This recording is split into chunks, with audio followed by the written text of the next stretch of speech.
M R Radha. அதை நான் அண்ணன் கிட்டதுக்கு எம் ஆர் ராதா வாய்ஸ்ல பேசுறேன். லேடிஸ் அண்ட் ஜென்டில்மேன்ஸ், ஆடியோ லான்ச்ல அடுத்த வாய்ஸ் பண்ணக்கூடாதுன்னு சத்தியம் எடுத்துட்டு வந்தேன். ஆனா ராபா பேச வச்சிட்டீங்க, என்ன பரவாயில்ல. அண்ட் இந்த திரைப்படத்தை இங்க வந்திருக்கிற எல்லா மீடியா நண்பர்களும் மக்கள் கிட்ட கொண்டு போய் சேருங்க. அது நடந்தாலே போதும். ஏன்னா யாரோ பேசும்போது கேட்டேன், 1,00,000 பேர் தியேட்டருக்கு வந்து பார்த்துட்டாங்கன்னா படம் சேஃப் அப்படின்னு சொல்லிட்டு. நீங்க தியேட்டருக்கு வந்து பாருங்க, ஓடிடில வந்தாலும் பாருங்க, ஓட்டி பாருங்க. ஆனா வாழ்க்கையில ஒரு ஆட்டியாவது எங்களுக்காக சொட்ட நினைவு பாருங்க. நன்றி, வணக்கம், தேங்க்யூ, பாய். எல்லாருக்கும் வணக்கம். என்னோட பேர் ராஜா. பார்த்திபன் மாதிரி இருக்கும், நிறைய பேர் சொல்லுவாங்க. பக்கத்து வீட்டு பையன் மாதிரி இருப்பேன்னு வச்சுக்கலாம். எல்லாருக்கும் ஒரே மாதிரி குரல் டோல் இருக்கும், அந்த மாதிரி எனக்கு ஒரு டோன் இருக்கு. எல்லாருக்கும் வணக்கம். கலக்கப்போது யாரு, அதில் விஜய் டிவியில் பயணம் ஆரம்பிச்சு கிட்டத்தட்ட ஒரு 6-7 வருஷமா டிவி சேனல்ஸில் ஒர்க் பண்ணிட்டு இருந்தேன். அதுக்கடுத்து டிஜிட்டலில் ஒர்க் பண்ணிட்டு இருந்தேன். இப்போ எல்லா நடிகருக்கும் இருக்கக்கூடிய முதல் கனவு அப்படின்றது வந்து 70mm தன்னோட முகத்தை பார்க்கறது தான். உண்மையா இந்த மேடையில் வந்து யார் சந்தோஷமா இருக்காங்களோ இல்லையோ, சத்தியமா நான் சந்தோஷமா இருக்கேன். இந்த ப்ரிவியூ போடும்போதே என் முகத்தை இவ்வளோ பெரிய ஸ்க்ரீனில் பார்க்கும்பொழுது ரொம்ப சந்தோஷமா இருக்கு. அதை தாண்டி இந்த ப்ராஜெக்ட் நிறைய இன்னல்களை தாண்டி வந்த ப்ராஜெக்ட். எல்லா படமும் அப்படிதான், படம் எடுக்கும்போது தான் தெரியுது அது எவ்வளோ கஷ்டம்னு சொல்லிட்டு. அந்த வகையில் இந்த இடத்துல ஒரு நல்ல கைத்தட்டல் கொடுத்துடலாம் எங்களோட இயக்குனர் நவீத் எஸ் ஃபரீத் அவர்களுக்கு. சத்தியமா சொல்றேன், இந்த மனுஷன் டிரெக்டரா இருக்கிறதுனால நாங்கள் கோ டிரெக்டரா இருந்து இந்த படத்தை எடுத்து முடிச்சிட்டோம். அவர் இன்ஜினியர் இருந்தால் நாங்கள் சித்தால் பெரியாளா இருந்து அவர் கூட சேர்ந்து வேலை பார்த்துருப்போம். ஏன்னா அவ்வளோ அழகா ஒரு வேலையை டென்ஷனே இல்லாமல் எப்படி வாங்கணும் கூலா வச்சுப்பாரு. நிறைய மேடைகளில் அவங்கவுங்க படத்தில் ஒர்க் பண்ணவங்க அந்த டிரெக்டர்ஸை பேசும்போது அது எப்படி ஜாலியாக இருக்க முடியும் அப்படிலாம் யோசிப்போம்ல. அந்த ஸ்பாட்டுக்கு போனாதான் தெரியுது, ஒரு ஷாக் அப்சர்வர் மாதிரி எல்லா வழியையும் தனக்குள்ள ஏற்றுக்கிட்டு எங்களை ரொம்ப கூலா படத்தை சூப்பராக முடிக்க வச்சாரு. இந்த இடத்துல நான் தாராளமாக சொல்லலாம்னு நினைக்கிறேன். இந்த திரைப்படத்தை நாங்கள் 16 நாள்ல ஷூட்டிங் முடித்தோம். 2 நாள் பாடல்கள் எடுத்தோம். இந்த கோல்கப்பா சாங் மொத்தமா 18 நாள்ல ஒரு திரைப்படத்தை முடிச்சோம். எங்களுக்கு தெரியாது ஒரு படம் இவ்வளவு சீக்கிரம் முடியும்னு. அதுக்கு ஒரு மிகப்பெரிய காரணம், ஓடு ஓடு ஓடு தள்ளு தள்ளு தள்ளு தள்ளு, அடுத்த சீன் வா, போலாம் என்ன பேப்பர்ல இருக்கோ அதை எடுத்தாரு. ரொம்பவே ஸ்கிரிப்ட்லயே எடிட் பண்ணாரு. ரொம்ப நன்றி நவீத் அவர்களே. இந்த படம் எடிட்டிங்காக டேபிளுக்கு போனதுக்கு அப்புறம் அவர் உழைச்ச உழைப்பு ரொம்ப அதிகம். இந்த படத்தை மக்கள் கிட்ட கொண்டு போய் சேர்க்கணும்னு ரைசிங் ரேப்பரை வச்சு ஜித்தேஷ் கூட இணைந்து இந்த சொட்ட ஆந்தம் அப்படின்ற ஒரு ஐடியாவை கொண்டு வந்து அதை எக்ஸிக்யூட் பண்ணதுல இருந்து ஆரம்பிச்சு நிறைய விஷயங்கள் பண்ணியிருக்காங்க.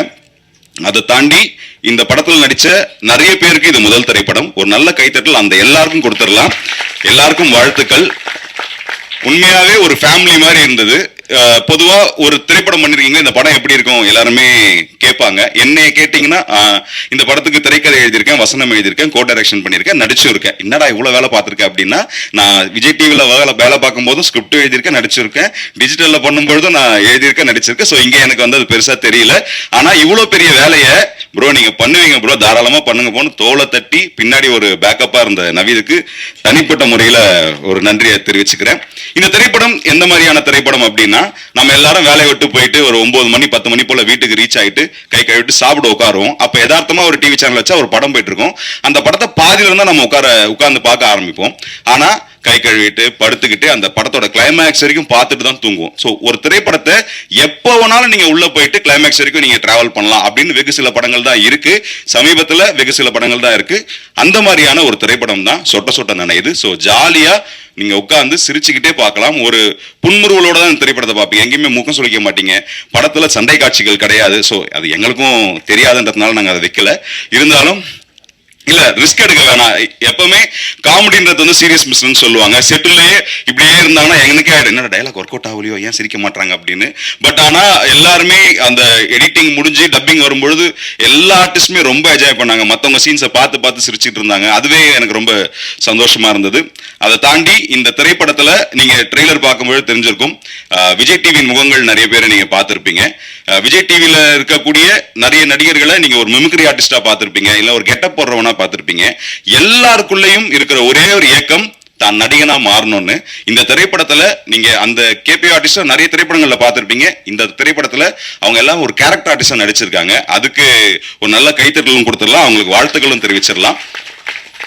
இன்னொன்னு, நட்புக்காகன்னு ஒரு வார்த்தை சொல்லுவாங்க. சத்தியமா எனக்காக என் நண்பர்கள் இவ்வளவு வருவாங்க ப்ரோ, உங்களுக்கு உங்க ஒர்த்தே தெரியல ப்ரோ, பண்ணுங்க ப்ரோ அப்படின்னு மீண்டும் எப்பவுமே டெய்லி எனக்கு சப்போர்ட் பண்ணிட்டு இருப்பாரு நவீத் அவர்கள். ஏன்னா ஒரு ஒரு கேரக்டருக்கு ஆள் தேவைப்பட்டுச்சு. ஜென்ரலா பேசிட்டே இருக்கும்பொழுது இந்த இந்த கேரக்டரை ரோபோ நான் பண்ணா சூப்பரா இருக்கும்ல அப்படின்னு பேசிட்டு இருந்தோம். கேட்டு பாப்போமா அப்படின்னும் ஃபோன் பண்ணா செல்லாம் தம்பிக்காக பண்ணாம யாருக்குப்பா பண்ண போறேன்னு உடனே வந்தாரு. ரோபோ சங்கரன் மட்டும் இல்ல, புகழ் இந்த படத்துல ஒரு கேமியோ பண்ணியிருக்காரு. மச்சான் அவனுக்காக வரண்டா அப்படின்னாங்க. வினோத் இதே வார்த்தைகள்லாம் தொடர்ந்து கேட்கும் பொழுது இத்தனை வருஷமா இந்த ஃபீல்ட்ல இருந்து நண்பர்களை சம்பாதிச்சிருக்கோம். நல்ல நடிக்கும் நண்பர்கள், அதாவது நட்புன்னு சொல்லி நடிக்காம நட்புக்காக வந்து நடிக்கிறதுன்னு ஒன்று இருக்கு இல்லையா, அப்படி நிறைய பேர் இந்த படத்தில் நடிச்சிருக்காங்க. அவர்களுக்கு என்னோட வாழ்த்துக்களும் நன்றிகளும். அண்ட் ரஞ்சித் உன்னி இந்த விழாவின் நாயகன்.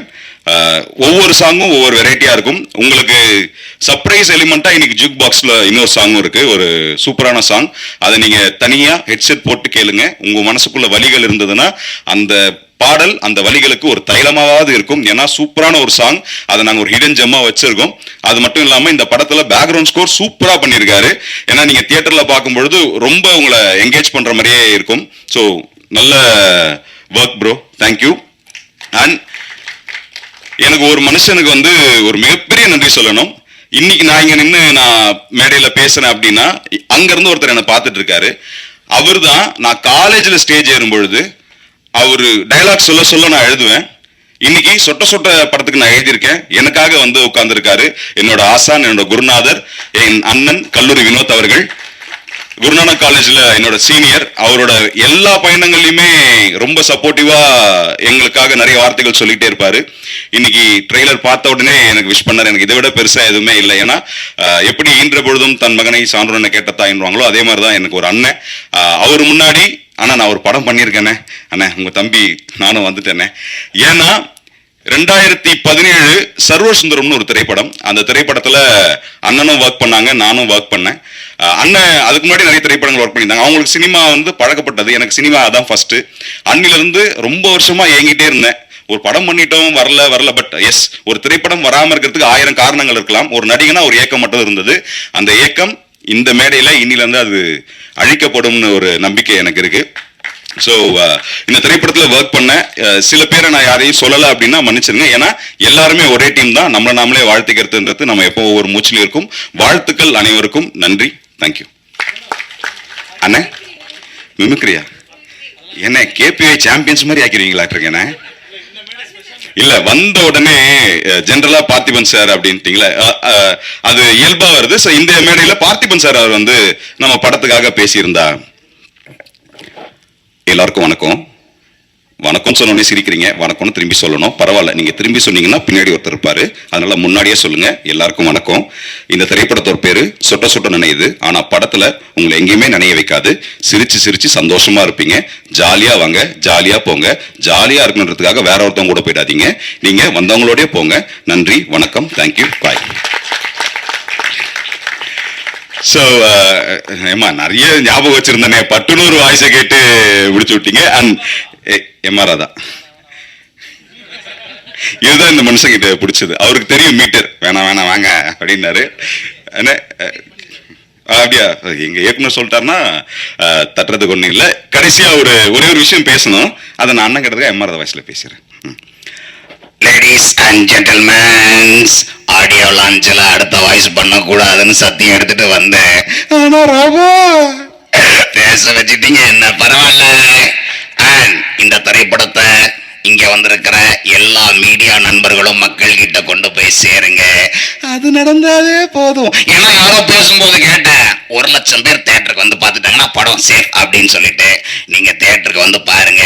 ஓடிடில வந்தாலும் பாருங்க, ஓட்டி பாருங்க. ஆனா வாழ்க்கைய ஒரு வாட்டியாவது எங்களுக்காக சொட்ட சொட்ட